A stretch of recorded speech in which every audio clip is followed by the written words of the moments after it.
Okay, this is just a short YouTube video to introduce you to some of the changes that are coming in the first patch or the first update for the Stadler Flirt 3 model. There's a few things that have been fixed and a few things that have been changed. The first thing is the cab lights default to off in all of the cabs now. Obviously they can still be turned on, but they default to off. In the Dutch versions of the train, this button here is now the button for the cab lighting. In all versions of the train, these displays, the blue multifunction displays, have been made darker to make them a little bit more visible, or a little bit more readable at least. So you can see here in the German version, they're a little bit darker as well. A couple of other things that have changed at the moment, or in this update rather. Once the parking brake is on, the combination handle can no longer be moved. To move the combination handle, you need to make sure that the parking brake is off.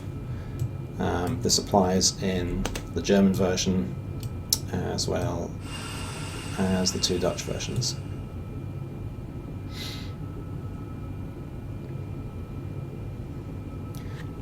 In the Dutch versions of the train, or in the NS version of the train, there's now a new fictional destination. If I just scoot up through these boards here, I've added this destination for the fictiva route. So Idam is now available as a destination. Just going back to the CUX version for a second. This was something that was pointed out to me. The red and yellow needles were the wrong way around. Originally the yellow needle was on top and the red needle was underneath. So now these are the correct way around for the pressure gauges for the brakes. Also in the German version, the PZB now does not default to fully restrictive mode for coming to a stop.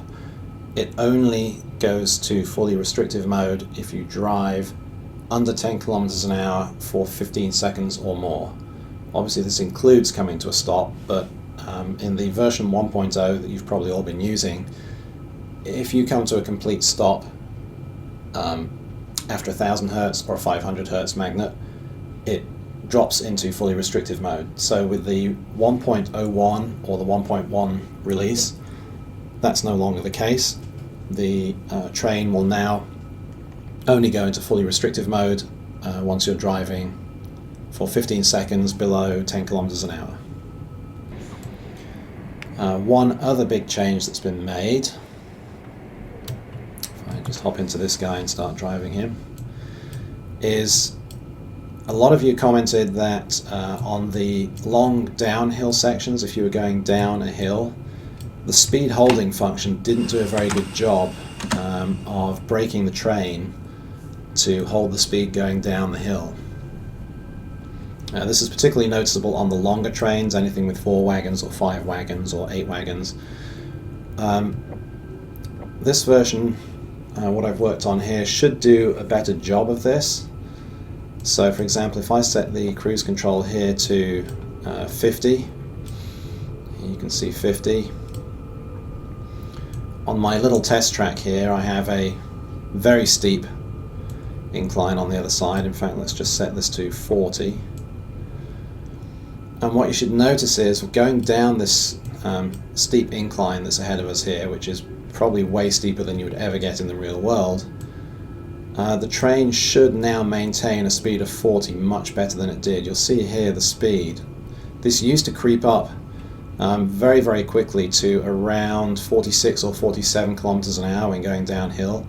You can see now, going down this long incline here, this is typically only going to be 1 to 1.5 kilometers an hour above the speed that you've asked for.